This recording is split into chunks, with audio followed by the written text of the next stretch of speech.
In the headlines, Dominica's health sector commended by the Pan American Health Organization for its response to Zika. 4 public health facilities chosen for the multi-million-dollar Smart Hospital program, and special emphasis to be placed on investments in agriculture in the upcoming budget cycle. I am Andrel Wee with the Channel 5 News. Details after this.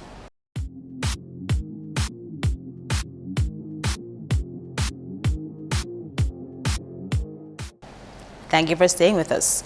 First up, Dominica's health sector has received high praise from international organizations for the way in which it has responded to the Zika virus.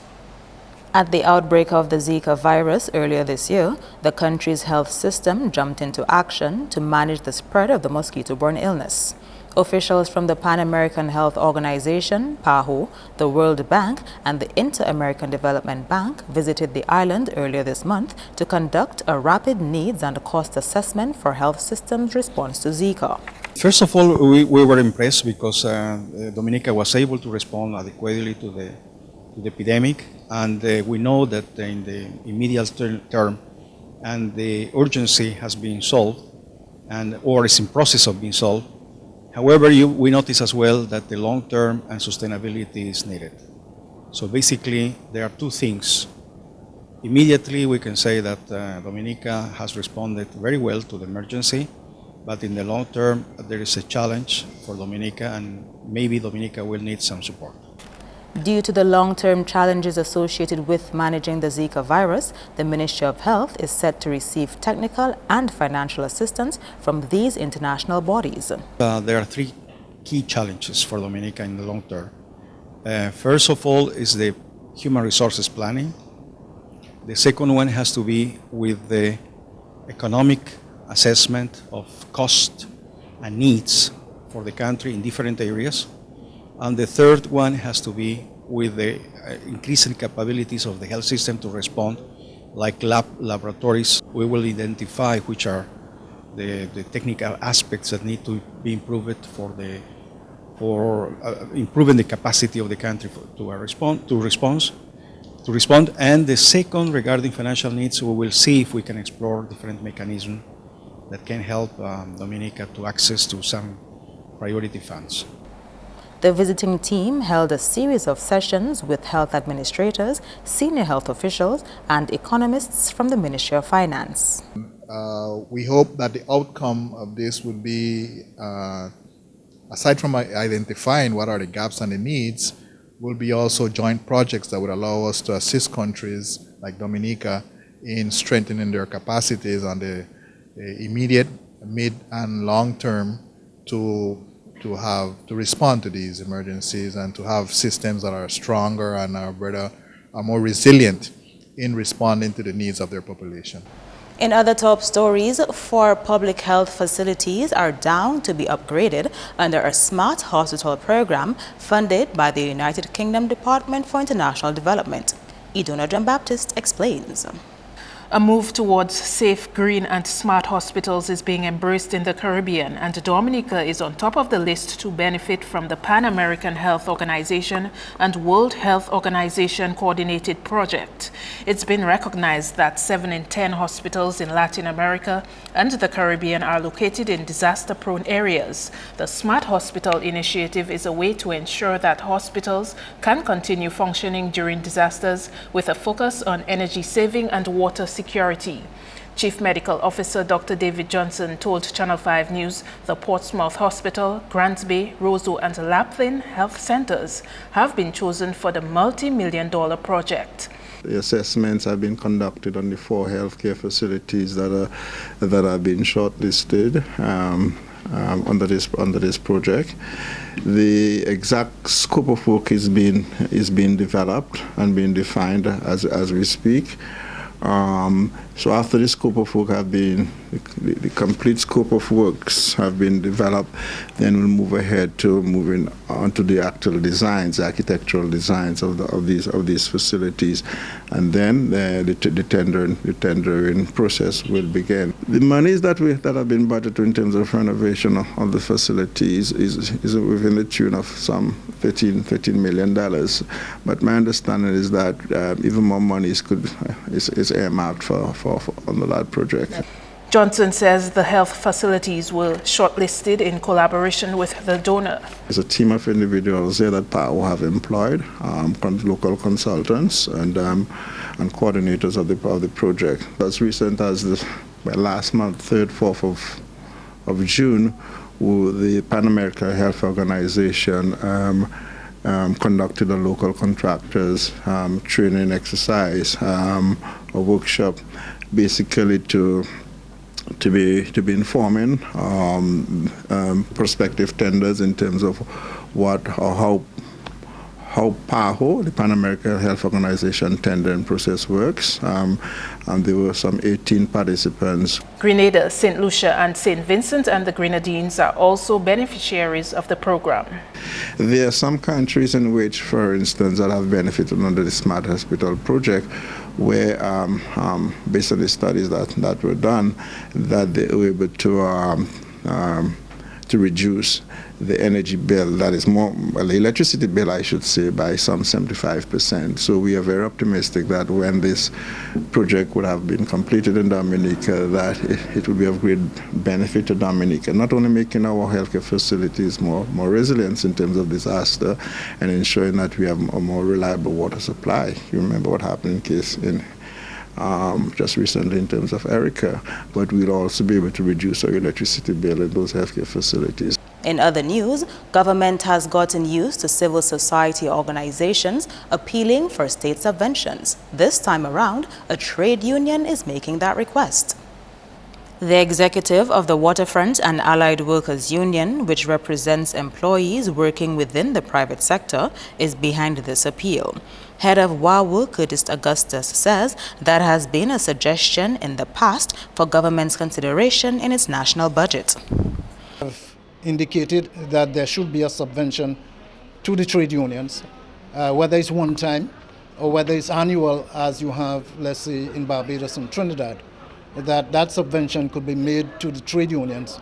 And as we have indicated in the past, that monies that we would receive would be exclusively for education, because to educate and to train our members, it is going to contribute to stability in the industrial relation environment. Augustus would also like government to consider increasing its budget to the Ministry of Labor. And I'm saying so because there are a few positions that needs to be filled in the Labor Department.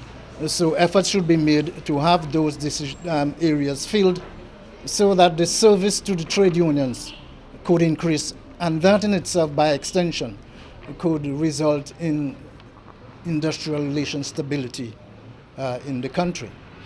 We believe also, and I am sitting on tribunal panels, that there needs to be a review of the allocation or the funds that is made available to tribunals when they have to sit and to hear and determine matters and to make recommendations.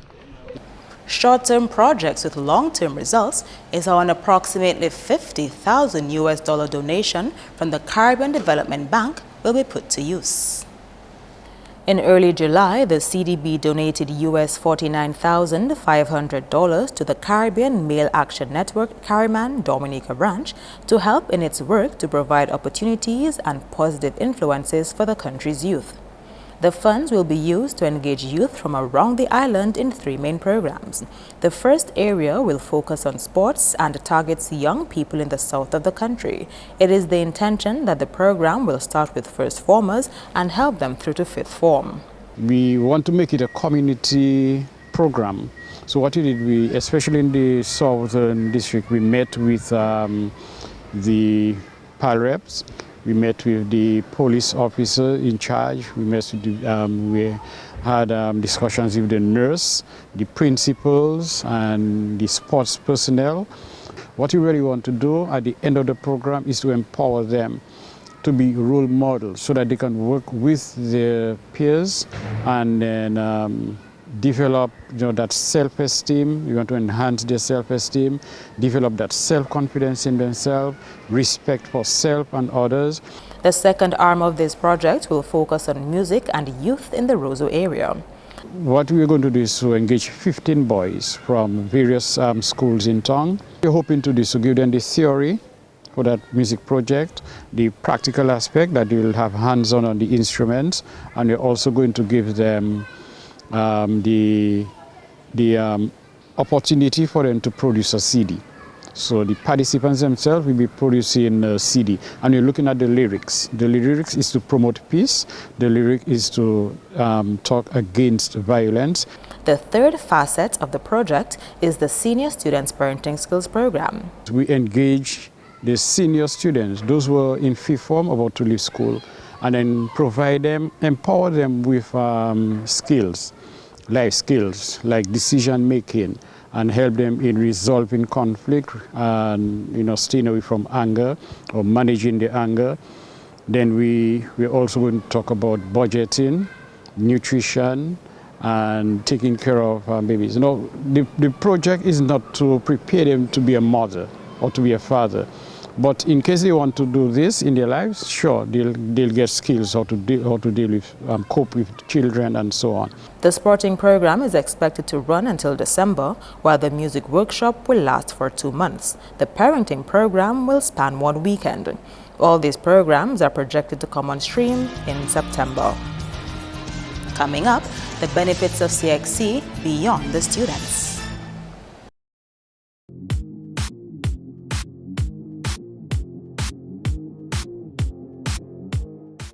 Welcome back. Heavy emphasis is expected to be placed on agriculture in the 2016-2017 national budget due to be presented in Parliament next week.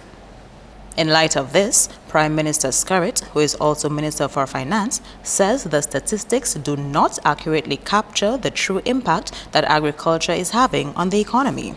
The Prime Minister says he has criticized the data that has been produced in the country on agriculture for a very long time. I believe agriculture is contributing much more than is reported in the economy, because I don't think we are capturing sufficiently and adequately the export of produce from Dominica for the hucksters, because we know hucksters, we know people, small business people operate.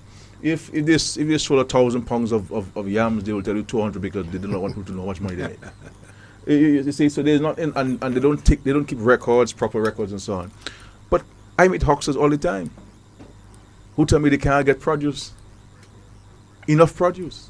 The Prime Minister says government recognizes the challenges which small farmers face trying to fund their projects, and so provision is also going to be made in this upcoming budget to make needed financing available. So what we're doing with the aid bank also is to put some money into the aid bank to allow farmers to contract loans from the aid bank as working capital. So they'll be able to use this to pay their farm labor, to buy their inputs, to buy the planting material, and give them the period where they would start harvesting. You understand what I'm saying? Somebody would have short-term crops, medium-term crops, and long-term crops. So the short-term crops should be able to kick in 5 weeks, 4 weeks, 5 weeks, depending on what you're planting. Mr. Skerrit spoke on Carrier FM recently as part of sensitization efforts leading up to next week's presentation of the national budget. In more health-related news, Dominica's public hospitals stand to benefit from hospital beds with advanced technology from a United States-based company. Iduna John Baptist has this report. Hillrom is a manufacturer and provider of medical technologies and services for the healthcare industry, including patient support systems, non-invasive therapeutic products for a variety of acute and chronic medical conditions, and surgical products. Its headquarters in Chicago, Illinois, with offices in Dubai, Europe, and Australia. Hillrom has a charitable mission in which it donates excess hospital beds to health facilities across the world. I'm trying to get Dominic on that list so that we can actually get some beds for Princess Margaret and the Portsmouth Hospital. Part of our non-profit arm, and whenever we have excess inventory, we figure out a way to move it across the world. And getting Dominic on that list is essential to getting some quality and free beds. Dominic could be one of the first countries in the Western Caribbean to actually benefit from, actually Eastern Caribbean, to benefit from some free beds from Hillrom. Augustine, who is a Dominican living in the U.S., says the company has what it calls smart beds and that he believes can complement Dominica's state-of-the-art hospital when completed. Well, we have a series of beds. We have birthing beds, we have bariatric beds, we have what our latest bed is called a smart bed. And our smart bed integrates with other medical IT technologies to do stuff like send your weight straight to your electronic health record, to do stuff like rotate you so that we can prevent pressure ulcers. We have a number of surfaces, or we call them mattresses here, that we also offer with the beds as well. So it all depends on what you're trying to do. We have beds that's specific to burn victims. Our bed can do a series of things. We collect about 42 different data points that we can send either to your medical record or another health IT device. Some of our beds actually interact with different lighting. So even the tile or the color of the floor is important to host in a smart bed. And the Registrar for the Caribbean Examinations Council, CXC, says going forward, the exams will benefit more than just the students writing the exams. The registrar, who visited the island earlier this month, says the move to go fully electronic will also affect those who write the questions for the regional exams. The questions that are prepared for CXC examinations are not written by CXC staff. They are written by a range of people across the region who have expertise in the particular area. Presently, they will have to write these questions and post them to us, and then we do a pre-test of the items and so on. In future, they'll be able to sit at their computer and type the items, and the items will come directly to us and go into a saving place where we pre-test them before we put them into the item bank. They will describe what kind of stimuli they want to put on the items, whether they want video, whether they want audio, whether they want a diagram, whether they want a moving heart beating as it is. They will tell us what they want to go on the item, and we can create that to put on the item. The CXC official says potential employees can benefit from the regional examining body's move to the electronic platform. The next step for CXC is providing a digital badge for students. There are lots of forged certificates traveling across the world, and one way of trying to eliminate that is to create a digital badge, and some professional bodies, examination bodies, offer a electronic badge to persons. The badge would have a number that is unique to you, and once you go on the CXC website and type that number into the portal, all your information will come up. So if you're applying to a university, you can give the university your badge number, and they can go in and they can check from the source to see your qualifications. If you have a potential employer, you can give your potential employer the number, and they too can check and confirm that you do have the qualifications that you say you have.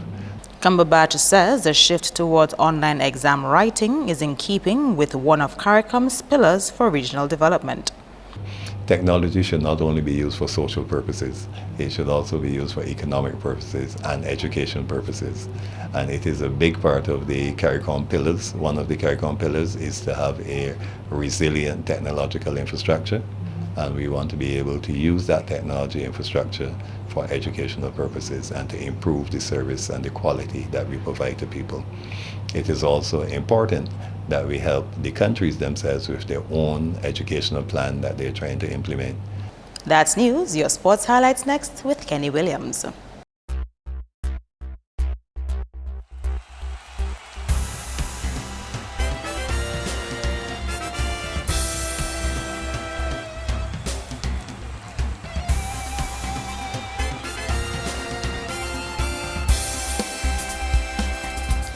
First up in sports, DB's Acers captured the 2016 Women's Volleyball Championship title when they defeated Steinman Celtics 3-1 on Monday. Acers came from a game down to win the three-match series 2-1. The 2016 champions won the final game with 25-22, 25-17, 25-18 and 25-23.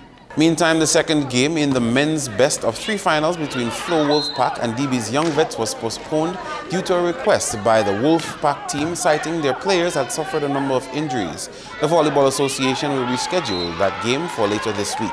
In basketball, well, we're nearing the end of the regular season of the Flow 2016 DABA League with a few games left until the playoffs. Here are the point standing from the last games of the league played over the weekend.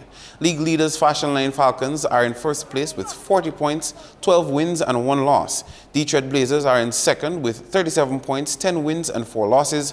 Third is Fast Cash Prowlers with 33 points. E.H. Charles Crossover and Signman X-Men are next with 29, followed by Eagles 26, Elijah Law Chambers Thunderers 21, and the Jays Limited Sonics in the cellar position with 0. Meantime, Intellico Security Raiders top the Division 1 category with 37 points, 11 wins and 1 loss. Kelvedare Hurricanes, Tigers and Sharks have 9 wins and 4 losses each. Police Sports Club is next with 9 wins and 4 losses. Kyrie FM Old School and the Digital Cloud are tied on 28 points, followed by LA Knights and Pebu Snipers 27, Hornets 24, Ronald Charles and Willie Barbershop All-Stars 21, Detroit Blazers 20, Fashion Line Falcons 18, Justina Charles Thunderers 17 and Interschool 0. Checking out some boxing now, President of Top Glove Boxing Club, Job Joseph, says things are coming together nicely for the 2016 Boxing Extravaganza Part 1. The competition will bring together local and regional boxing talent to help make the sport more popular here. The young men have been training very, very hard. I would want to say that I've never been training a team and we start training on Sundays. I want that to be so good. I want Dominica to win the rest of the Caribbean. So we're training, we include Sundays in our training program. Well, at the beginning, I was looking at least 6 countries from the Caribbean. At the beginning, I spoke to them, and some of them told me that they will be there. But we had some hiccups, especially the last we had was from St. Martin.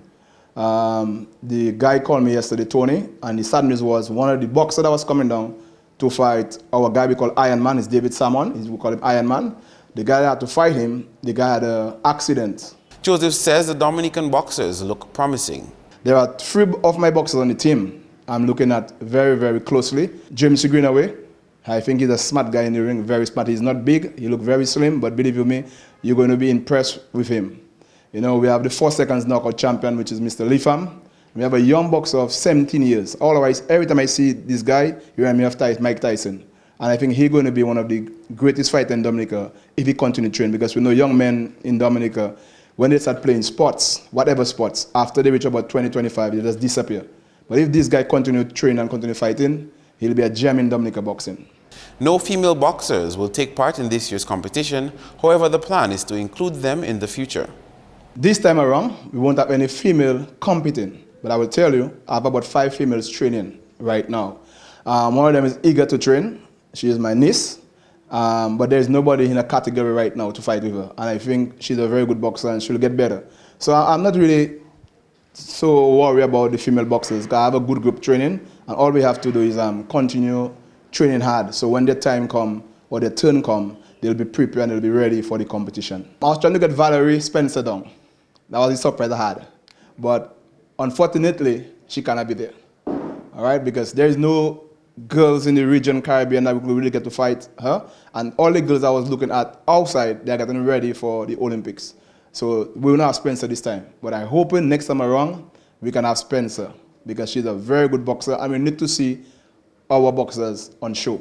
That's the only way people are going to develop it. The 2016 Boxing Extravaganza Part 1 is scheduled for the Massac Hard Court on July 30. Proceeds from that competition will go towards relief efforts for the Ecuadorian earthquake victims earlier this year. In cricket, Jamaica Talawas added another win to their tally when they defeated Trinbago Knight Riders by 19 runs on Monday to bring their total number of matches won in the Caribbean Premier League to 5. Jamaica took first knock and posted 158 for 7. Andre Russell and Rovman Powell top scored with 44 each for Talawas. Kevon Cooper took 3 for 22 and Dwayne Bravo 2 for 39. Set 159 for the win. Knight Rider scored 139 for 9. Hashim Amla scored 42 and Dennis Ramdin added 31. Andre Russell picked up 4 wickets for Jamaica. Finally, in sports, we can tell you that Signman Football Club defeated Spartans 1-0 and Ghetto Youth All-Stars and Arizona Boys played to a draw in the Titiwi Beach Football Tournament on the weekend.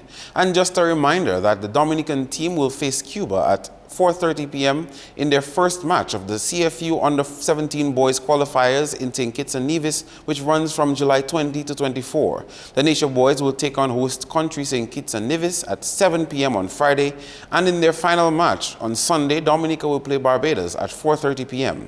That's all the sports for now. I am Kenny Williams. Be sure to join us next time.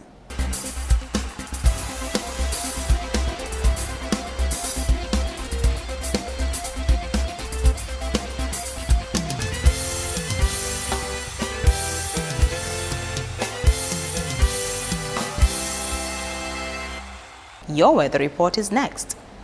Good evening, Dominica, and welcome to tonight's weather broadcast. I'm your presenter, Marshall Alexander. We begin by taking a look at earlier infrared satellite imagery. What it showed, this area of convection associated with a tropical wave which moved across the region today, and also this area of convection expected to approach the area by tomorrow. Taking a look at earlier visible satellite imagery, what it showed, some multi-layered clouds across the island today, and this resulted in partly cloudy to cloudy skies across Dominica, and also this area of low-level clouds moving from east to west. Now taking a look at earlier radar imagery, what it indicated, scattered showers off to the northeast of Dominica and moving westwards. Now tonight's weather is expected to be partly cloudy to occasionally cloudy with a few scattered showers, and tomorrow's weather is expected to be mostly cloudy with scattered showers and possible isolated thunderstorms. Sea conditions are expected to be moderate in open water with waves peaking near 7 feet. For the next 3 days, increased cloudiness with scattered showers and possible isolated thunderstorms expected tomorrow Wednesday and continuing into early Thursday morning. As a result, persons in areas prone to flooding, landslides and falling rocks, you're advised to exercise caution. However, as the day progresses on Thursday, an improvement in conditions can be expected and continuing into Friday. For the rest of the Caribbean tomorrow, an increase in cloudiness with scattered showers and isolated thunderstorms can be expected across most of the region. Our international cities forecast: clear skies expected in New York, some thunderstorm activity expected in Miami and Caracas, partly cloudy skies expected in London, and some rain expected in Beijing. Sunrise tomorrow will be at 5:44 a.m. and sunset will be at 6:49 p.m. Please remember that we are in the hurricane season. For more information, you can call the weather hotline at 447-5555 or visit the website at weather.gov.dm. Thanks for viewing. Have a good night. To end the news, the headlines again. Dominica's health sector commended by the Pan American Health Organization for its response to Zika. 4 public health facilities chosen for the multi-million-dollar Smart Hospital program, and a special emphasis to be placed on agriculture in the upcoming budget cycle. Feel free to contact us at news@MarpinNewsJuly19th2k16. You can also access our past newscasts on our YouTube channel. On behalf of the entire production team, I am Andrea Louis, and to all our viewers around the world, thank you for watching. Join us next time.